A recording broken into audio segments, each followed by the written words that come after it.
Nous sommes ici avec Yang Xiao, fondateur de Xiao Bank. Combien de clients avez-vous aujourd'hui ? 750 000. Ce sont des résultats fantastiques pour une banque fondée en 2022. Nous sommes la néobanque qui connaît la croissance la plus rapide au monde à raison de 2500 clients par jour. Je pense que le principal secret est que nous avons réussi à faire ce que les autres banquiers ne se fixent même pas comme objectif. Nous avons réussi à nous faire aimer de nos clients. Personne n'aime les banquiers. Ils sont considérés comme des capitalistes qui veulent profiter de tout. Mais nous avons créé une interaction émotionnelle avec nos clients. Comment avez-vous créé cette interaction ? Plus de la moitié des clients de la banque n'utilisent pas de prêt. Et nous leur offrons des conditions telles qu'ils ne paient pas d'intérêt pour l'utilisation du prêt à la banque. Nous avons les meilleures offres du marché et un système de notation unique. Le secret, c'est que lorsqu'il est facile et pratique pour vous d'effectuer vos opérations quotidiennes, vous ressentez des émotions positives. Vous avez fait une révolution. Un tel nombre de clients en si peu de temps dans le monde bancaire stérile et conservateur est une percée. Il est important lorsque vous définissez une stratégie de savoir comment vous allez vous développer. Que donnez-vous aux clients ? Comment le faites-vous ? Et pourquoi le faites-vous ? La plus grande erreur est de penser que ce qu'on sait faire est ce dont le marché a besoin. Or, ce n'est pas du tout le cas. Vous devez comprendre ce que vous faites mieux que les autres. Par exemple, qu'est-ce qui empêche les gens d'investir dans les obligations d'entreprise ?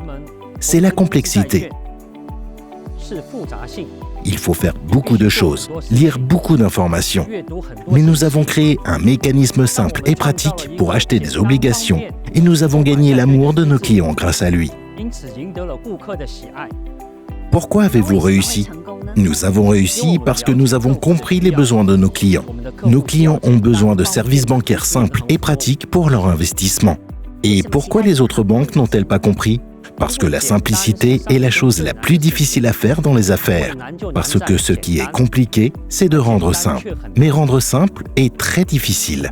Vous envisagez de créer une banque et de gagner de l'argent grâce à elle ? Êtes-vous une start-up ? Êtes-vous efficace sur le plan opérationnel ? Avez-vous utilisé vos propres fonds ou avez-vous pris de l'argent sur le marché ? Le profit ne peut jamais être la raison de vos actions. Il est toujours la conséquence d'une bonne action. L'objectif doit être les ventes, les innovations, mais pas le profit. C'est pourquoi nous ne pensons pas au profit et, par conséquent, nous sommes déjà devenus efficaces sur le plan opérationnel.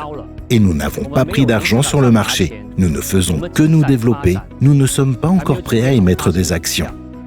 Aujourd'hui, tous les analystes mondiaux affirment que la crise est inévitable. 3,2 fois plus de prêts sont émis que le monde ne gagne. Êtes-vous prêts pour la crise ? Nous sommes prêts à affronter la crise, car la Xiao Bank a été créée pour fonctionner dans toutes les conditions économiques. Comment avez-vous gagné votre premier million ? En 2006, à la fin de l'année, j'ai été invité et on m'a dit que j'avais fait du bon travail et que j'avais reçu des primes. Puis 1 million est apparu sur mon compte. Quel type de voiture possédez-vous ?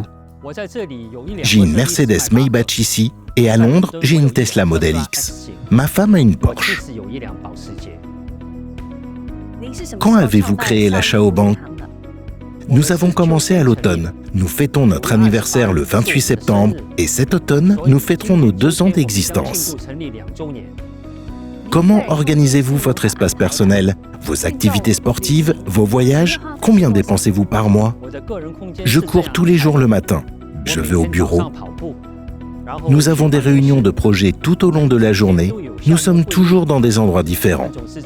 Que ce soit à Hong Kong ou en Angleterre. Généralement des réunions d'affaires jusqu'à 6 heures du soir. Comment organisez-vous vos matinées ? Tenez-vous un journal ou prenez-vous des notes électroniquement ? J'ai un calendrier régulier sur mon smartphone. J'ai une assistante, Linda Lee, qui ajoute les réunions au calendrier et tous les collègues reçoivent une invitation. Tous les collègues ont un calendrier. C'est un outil très pratique pour un homme d'affaires. Voyager, quels sont les endroits qui vous inspirent ? Nous allons très souvent en Europe. J'aime la Suisse et l'Italie. Je suis très souvent en Angleterre. Je suis allé quelques fois aux États-Unis. Si vous deviez recommencer votre voyage, vous orienteriez-vous vers le secteur bancaire?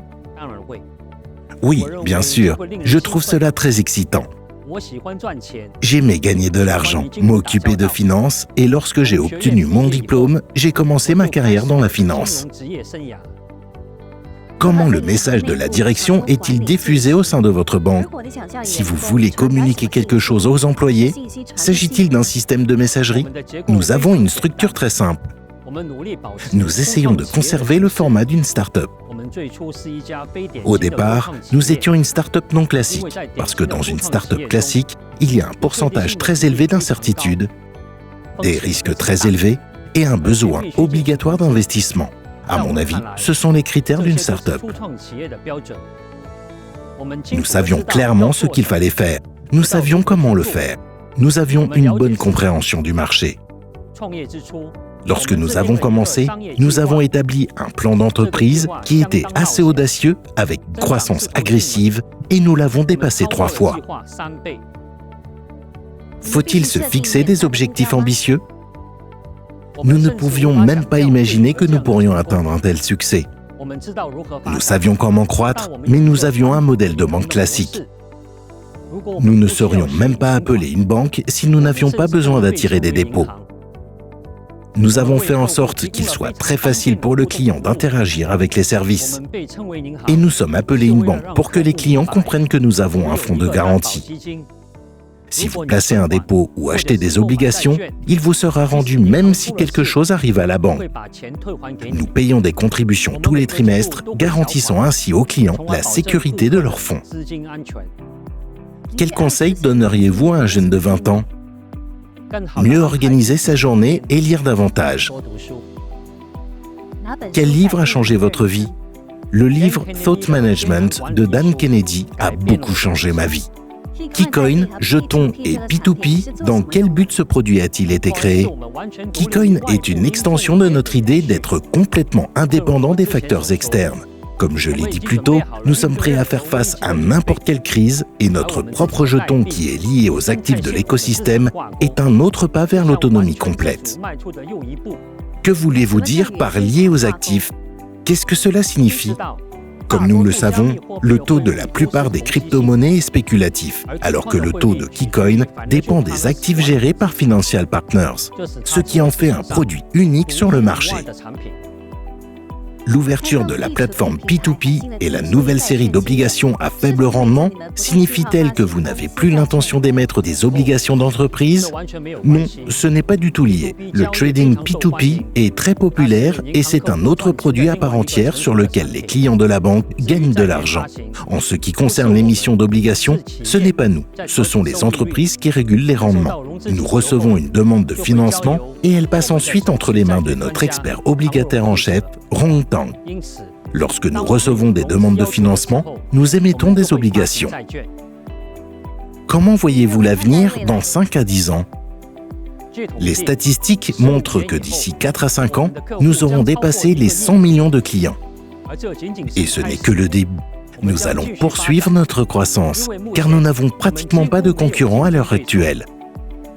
Nous établissons de nouvelles normes dans le monde des néobanques et je suis sûr que l'avenir est avec nous. Je vous remercie pour cette conversation. Vos projets et vos innovations sont impressionnants. Nous souhaitons à la Chao Bank de réussir et de poursuivre son développement. Nous vous remercions de l'intérêt que vous portez à nos activités. Nous continuerons à travailler sur les innovations et à améliorer les services pour nos clients.